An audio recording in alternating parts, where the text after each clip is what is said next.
Today we'll be talking about models with multiple factors. So far we've seen models with one factor, no other variables. We've seen models with one factor and one numeric variable, the factor numeric models.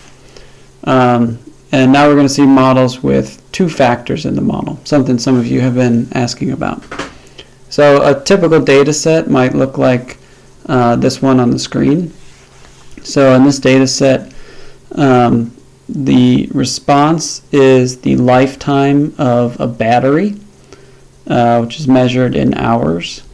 The two factors are battery type, so the battery types are labeled 1, 2, and 3.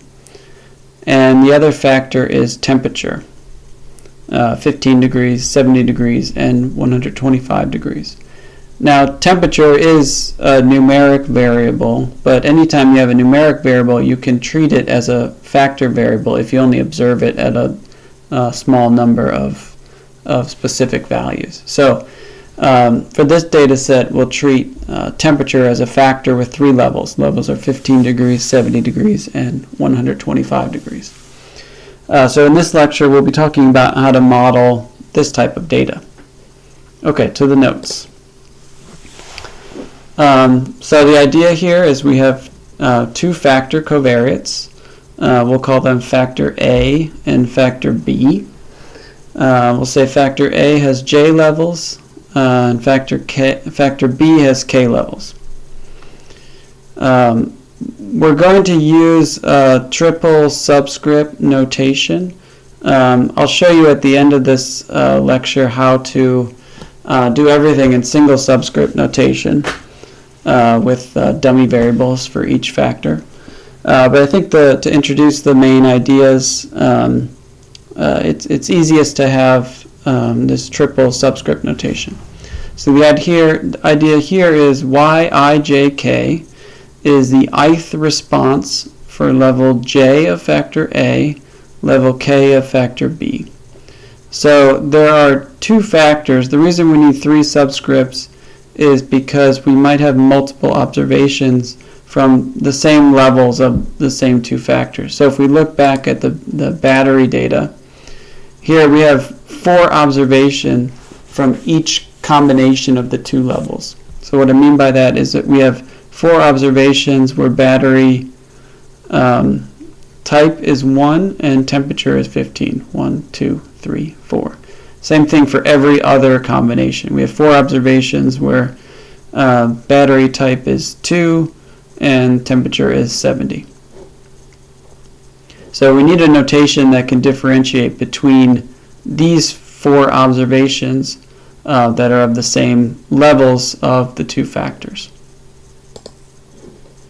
Okay, so the notation is Yijk. So in the battery data, this would be the first observation that had battery type 1 and temperature 15 degrees. This is the second observation that had battery type. Actually, let me see if I can have these on the same screen.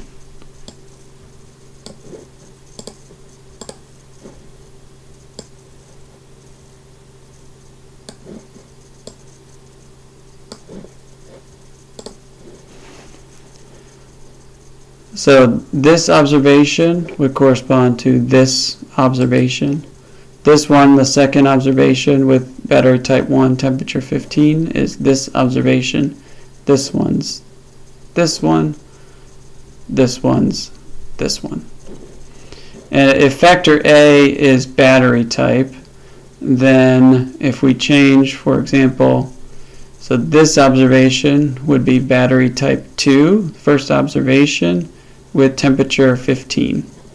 So that would be one of these 4. Okay, so to model these data, what the additive two-factor model says is that we model the response, little yijk with random variable big Yijk, equal to B0 plus Bj plus Ck plus epsilon ijk where we make the same assumption we've always made about the epsilons, in particular that they're all independent, they all have the same normal distribution, mean zero, variance sigma squared. Okay, so one way to think about these models is that every combination of the two factors has an expected value, and you can express that expected values, all these expected values, in a table. So in the battery example, there are 3 levels of each of the two factors, which means you can put all of the expected values in a 3 by 3 table. So what goes in here is the expected value for yijk when both of the levels are 1. So we said this is the battery type, 1, 2, or 3. This is the temperature, 15 degrees, 70 degrees, 125 degrees. So if you wanted to know, so what goes in here, this is the expected response for a battery type 1 at 15 degrees. So if you just read off the expected value, it's going to be B0 plus B1 plus C1. And then you can pick any other combination. So for example here, this is battery type 2, temperature 125 degrees. So B0 plus B2 plus C3, because this is the second battery type and the third temperature.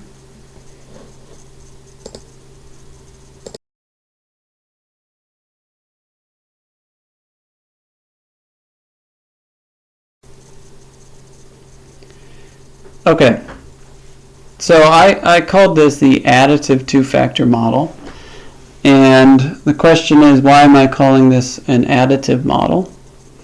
So if you recall, the definition of an additive model is that the effect of changing the value of one of the variables does not depend on the value of the other variable. So the way that gets translated to this two-factor model is that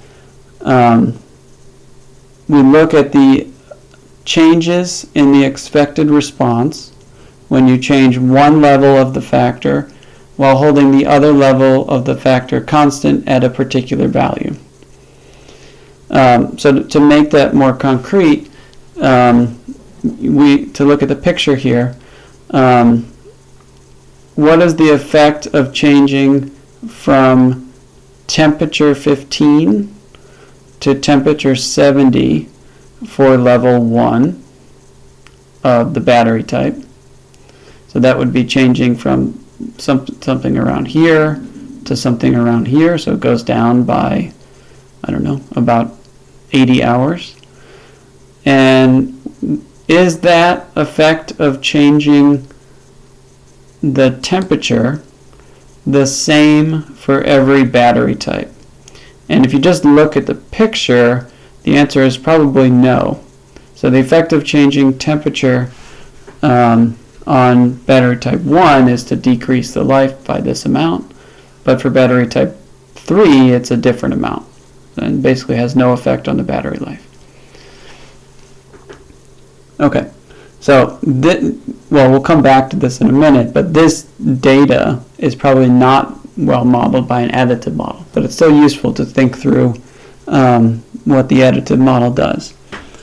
Okay, so we're still in the additive model over here.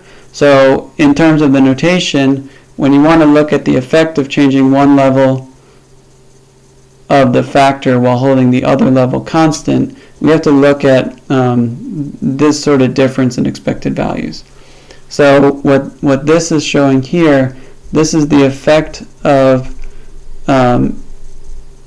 this is expected value yi21 minus expected value yi11, which means what's the effect of changing from factor level 1 of factor A to level 2 of factor A when factor B is at the first level? So this subscript is the level of factor A, 2 here, 1 here. This subscript is the level of factor B, which is 1 in both cases. So we're looking at what's the effect of going from level 1 to level 2 of factor A while holding factor B constant. So if you just do the math, EYI21 is B0 plus B2 plus C1, and then you subtract off EYI11, that's B0 plus B1 plus C1, and you get this difference. The B0s cancel and the C1s cancel, and you get this difference. So the effect of going from 1 to 2 of the first factor, factor A, while holding the second factor B constant at its first level is this. Now you can do this again for setting factor B to level 2. So everything is the same in this equation to this equation, except I've changed the level of factor B to 2 here. So 2 here, 2 here, instead of 1 here, 1 here. Just doing the math, you get the same answer. Same thing for level 3 here. Do the math again, you get the same answer. So what this says is that the effect of changing factor 1, or factor A, from 1 to 2 does not depend on the level of factor B. Here level factor B is 1, here it's 2, here it's 3. You get the same effect of changing factor A from 1 to 2. So in that sense, we haven't, it is additive. Remember, additivity is a symmetric property. So if it's additive for one of the variables with respect to the other, it's going to be additive for the other variable with respect to the one. So that's what this set of calculations does. We're looking at changing the level of factor B from 2 to 3 for 3 different levels of factor A. So in this case, factor A is 1 and 1, but we're looking at the effect of changing level B from 2 to 3. Just doing the math, it's not complicated. The B0s cancel, the B1s cancel, and you're left with C3 minus C2. And then if you look through these equations, you get the same thing every time. Here we're setting factor A to 2, changing factor B from 2 to 3, you get the same answer.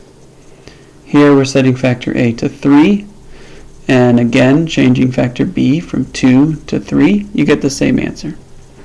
Okay, so I wrote this question down here, which I've already answered. Do the battery data look additive? And the answer is no. Because when you change factor B, which is temperature, from its first level to its second level, the effect is different if you're at battery type 1, that effect is to go down, than if you're in battery type 2 or 3, which is to remain relatively constant. So the battery data doesn't look like an additive model will be a great model.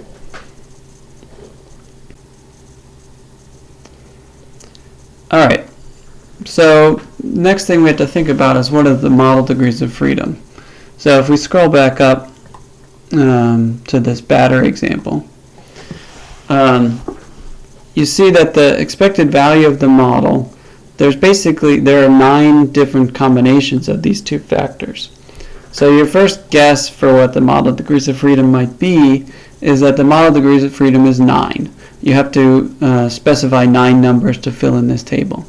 But it turns out for the additive model, because it has this type of property, then the model degrees of freedom is actually less than 9. And so we're going to figure out why that is. So even though there are 9 expected values, you can specify the model by giving fewer than 9 numbers. So let's look at some examples here. Alright, so that's what we're saying in the notes here. There are j times k possible combinations of levels of the two factors. If you think about it, if you have a factor A has j levels, factor B has k levels, you can write out all the expected values in a table with j rows and k columns, so there are j times k possible combinations. So that tells us that we can't have more than j times k model degrees of freedom. But this additivity assumption places a restriction on how these different cells of the table are related to one another, and that means that the model degrees of freedom has to be less than that. Okay, so one way to think through this is to think about how many numbers you need to specify to know everything about all the expected values. So here's an example of expected values in an additive model with 2 levels of each factor. So one way to think about this is let's see if this works. If I cover up one of the expected values, would you be able to figure out what it is from the other expected values? So for the additive model, it turns out that that's true.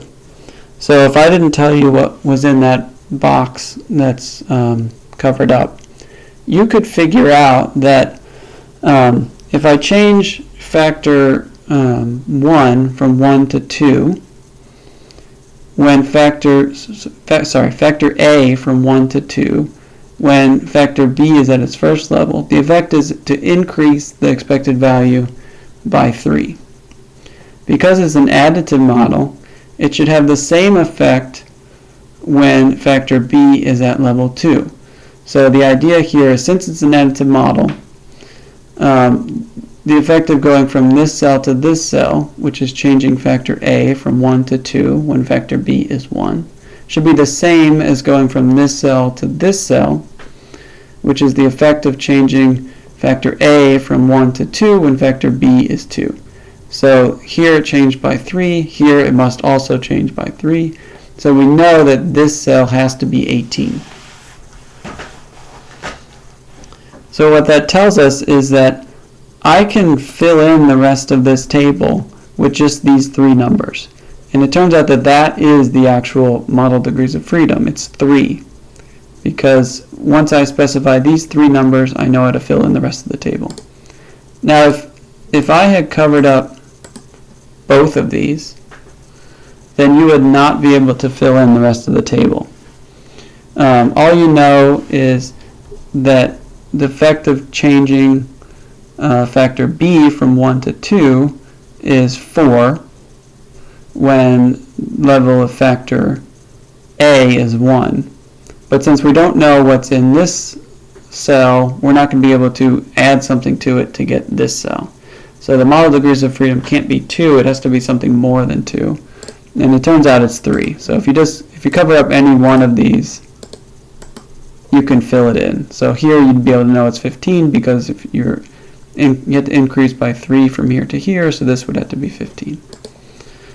Alright, let's look at another example. This is the example when factor A has 2 levels, factor B has 3 levels. And if we look at what's in here, we see that the effect, let's say we cover up both of these. We know that the effect of moving from 1 to 2 of factor A is to decrease by 1. So we know that if we wanted to fill in this cell, it should be 11. So 12 minus 1 is 11, and this cell should be 3. So that's what happens.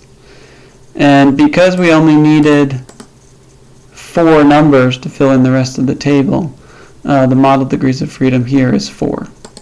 So here it's 3, even though there are 4 cells. Here it's 4, even though there are 6 cells. In general, all you really need to know to fill in the whole table are what are the entries in the first row and the first column. So if I know what's in each of these cells, I can figure out what's in here by figuring out what's the effect of changing from here to here, and then apply that here. Then I would fill in this one. If I know the effect of moving from here to here, then I can apply that to this number and fill it in there, so on and so forth through the rest of the table. So it turns out that the model degrees of freedom is the number, you add up the number of cells in the first row in the first column. And in general, that's going to be capital J for here plus capital K for the first row. But since that double counts this one, it needs to be J plus K minus 1.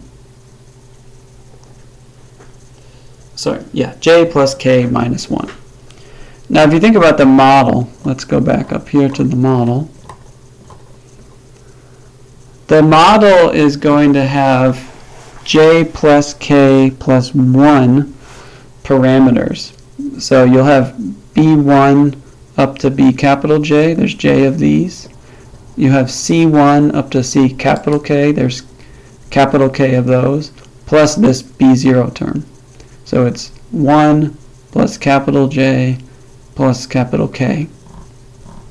But we just said that the model degrees of freedom is something smaller, J plus K minus 1. So there are 2 extra parameters relative to the model degrees of freedom. And so that means that we need 2 constraints in order to fit the model in any kind of software. What R does, there are various things that are done in different software packages, so you need to be careful about this. But what R does by default is it sets B1 and C1 to 0. So if you look at this table, these are the expected values under this model for the battery data. And then you apply that constraint, B1 and C1 are 0. So this will go away, this will go away, this will go away, this will go away, so on and so forth. You get this table. So after we apply the constraint, then we can start to interpret things, interpret individual parameters. So one way to interpret B0, this is the expected response when all of the factors that are at their reference level. If you want to interpret C2, this is the effect of going from level 1 of factor B to level 2 of factor B. So C2 is the amount by which you increase the response, moving from level 1 of factor B to level 2 of factor B.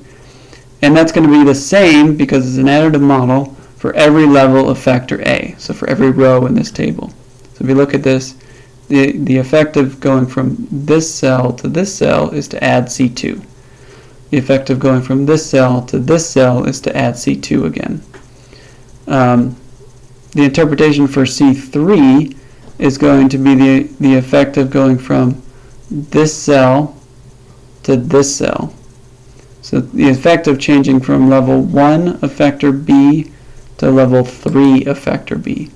And that's going to be the same for each level of factor A.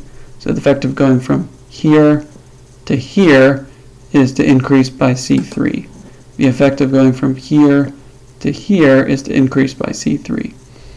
And then the B's have an analogous interpretation, but you're looking at effects of changing the row instead of changing the column.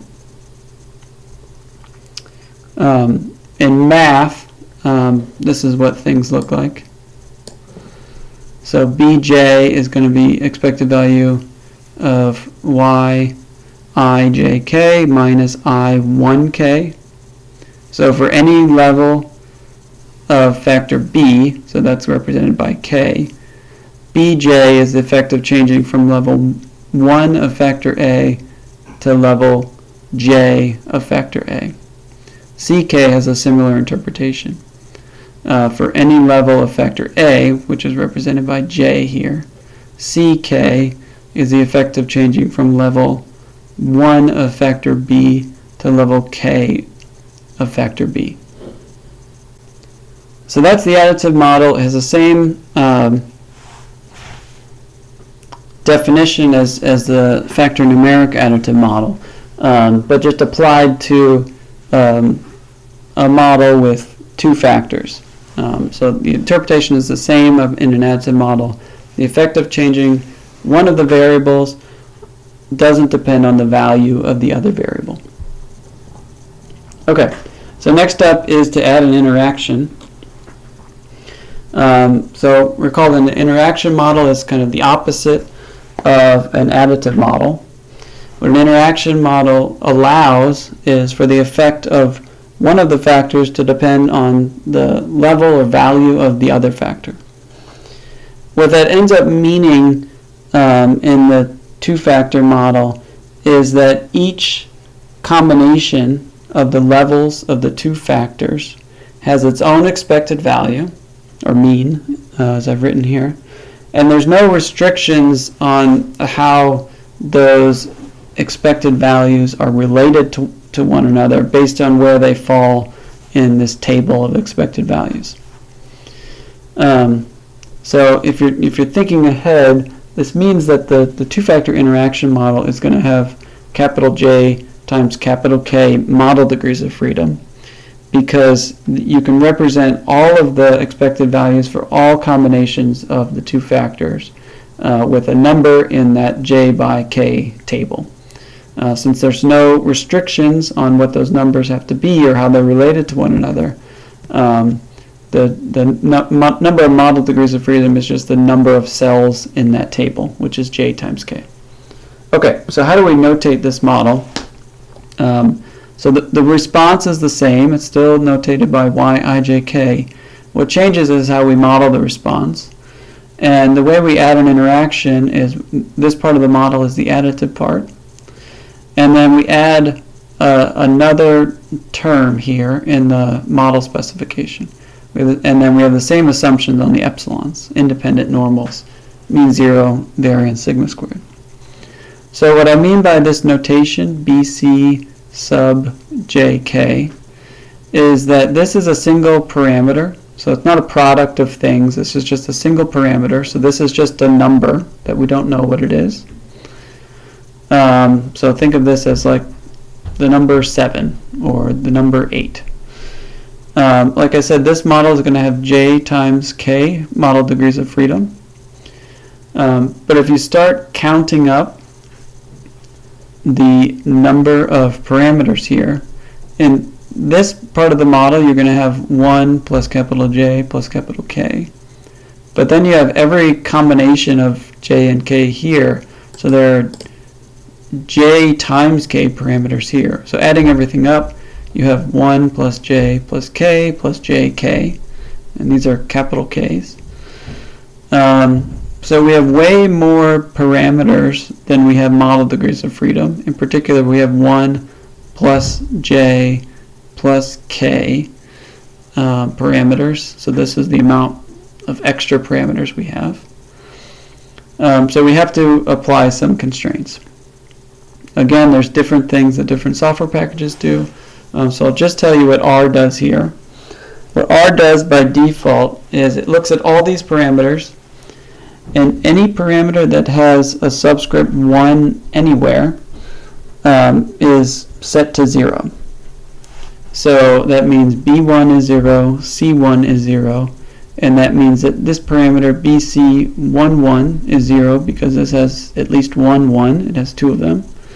And BC1K is going to be 0 for every K. And then BC1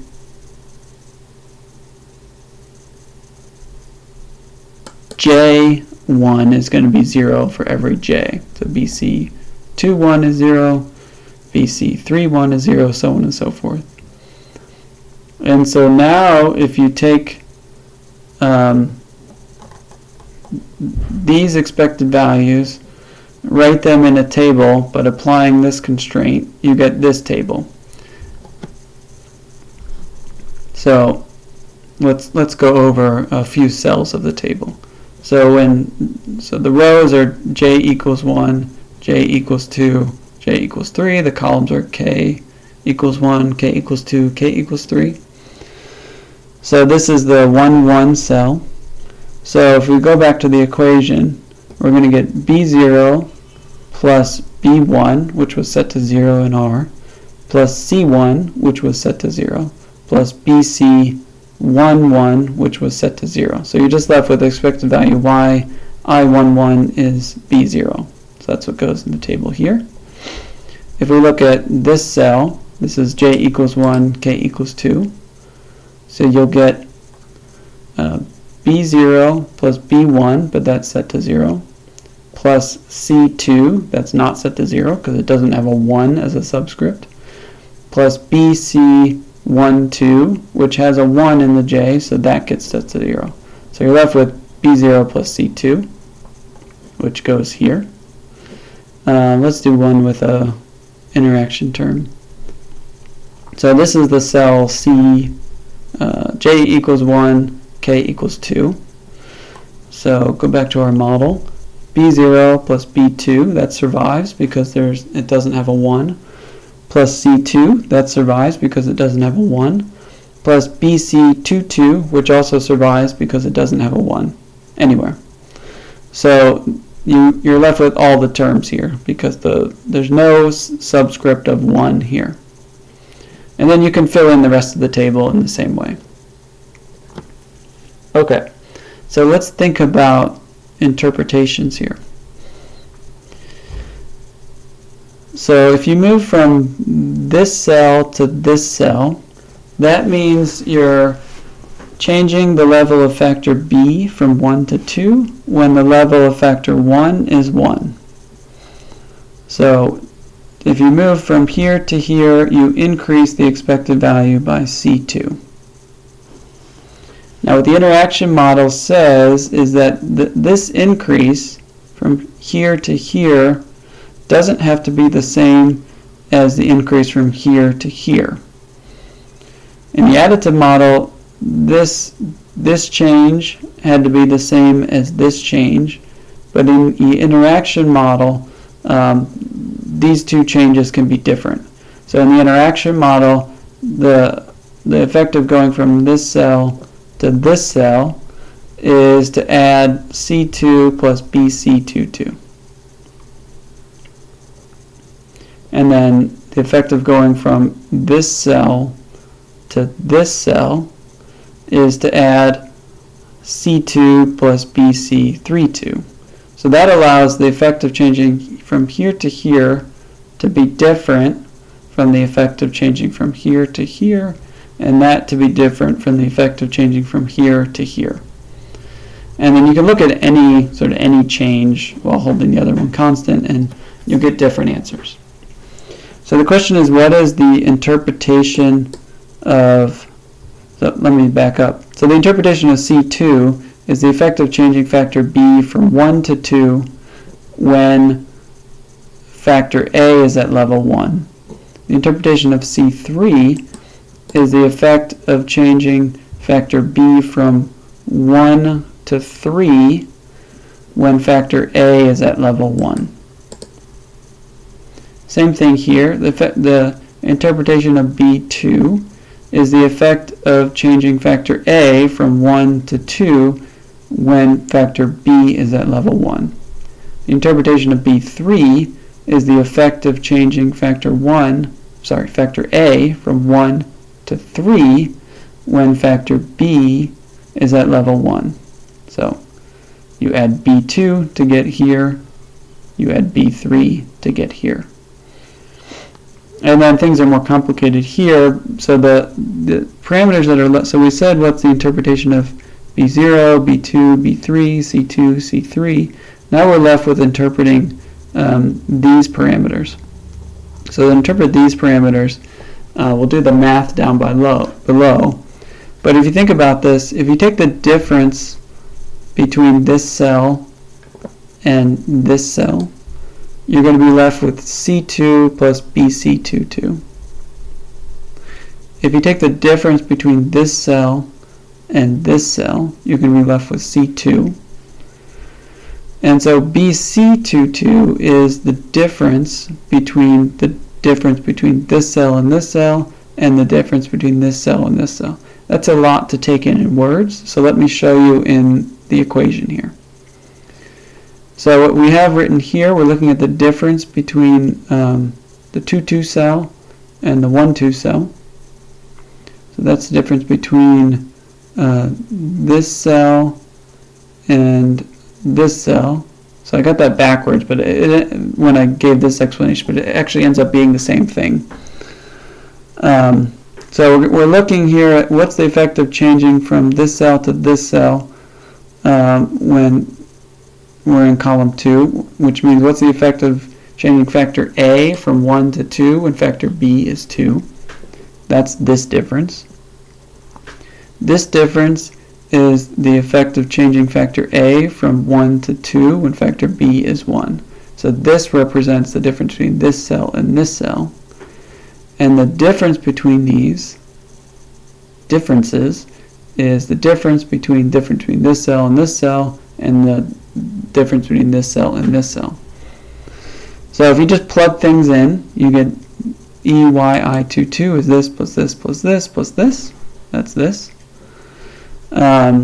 Subtracting off EYI12 is this plus this, which is that. This part of the equation is B0 plus B2 is this. That's this is this. And EYI11 is this. So if you take all these differences, here the C2s are going to cancel and the B0 is going to cancel, so you get B2 plus BC22. Here the B0s cancel, so you get B2, and you're left with BC22. So the strategy for interpreting this individual parameter is that we take combinations of expected values to try to isolate this parameter, and then once we isolate it, then we can interpret it as whatever the combination was. So the combination we took was a difference of differences. So that's a difference, and we're taking the difference of those differences. So let's try to say this in words a little bit better. So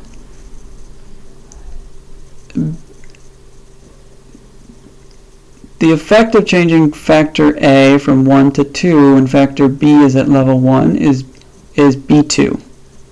We get B2 by taking the difference between this and this. The effect of changing factor A from level 1 to 2 when factor B is at level 2 is the difference between this and this, which is B2 plus BC22. That's that one, and the first one was that one.